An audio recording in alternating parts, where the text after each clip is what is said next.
Znanstvenici diljem svijeta rade na konceptu pametnog grada, kako bi u sklopu održivog razvoja suvremenim tehnologijama poboljšali život građana. Dio te ideje je i projekt Pametna zgrada, pametna mreža, pametni grad, koji će omogućiti umreženo upravljanje energijom zgrada, mreža i važnije gradske infrastrukture. Smart Grid, Smart City je projekt unutar kojeg razvijamo alate za koordinaciju podsustava u zgradama na način da se održava komfor u zgradi, a da cijena energije koju zgrada pritom troši bude čim manja. I pokušavamo povezati zgradu s jedne strane i distribucijsku mrežu s druge strane da one na optimalan način interagiraju. Zapravo cijeli koncept obnovljivih izvora energije se pomalo mijenja sa priče u kojoj je to trebalo pokrenuti i da veliki investitori investiraju u veće objekte ili značajan broj objekata.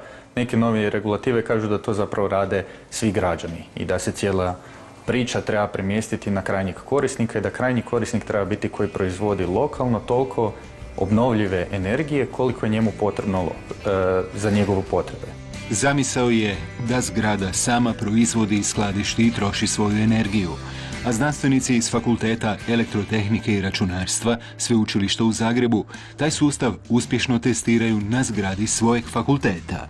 Energija nema ime i prezime, bitno je da u nekakvom zbroju profil potrošnje energije ili davanja energije u mrežu bude čim ekonomski povoljniji za zgradu. Mi možemo predvidjeti kakva će biti proizvodnja ovih fotonaponskih panela. Isto tako temeljem upravljanja u zoni znamo kakva će nam biti potreba za energijom po zonama zgrade za grijanje i hlađenje. Grijanje i hlađenje su najdominantniji potrošači u zgradi, zato su nam oni interesantni.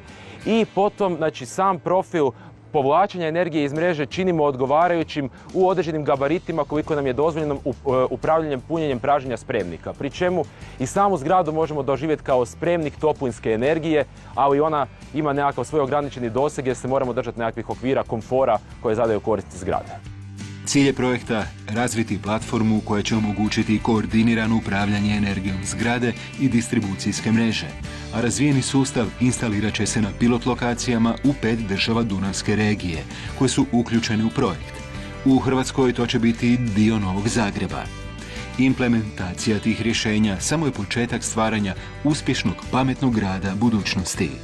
Ti pametni gradovi ne znači samo pametnu energiju, ali energija čini jedan važan faktor u cijeloj priči. Znači nije to samo energija u zgradama, to je i energija u prometu, koji je isto jedan važan faktor u cijeloj priči, pa elektrifikacija vozila i tako dalje, pametna uprava, pametna infrastruktura, pametno zdravstvo.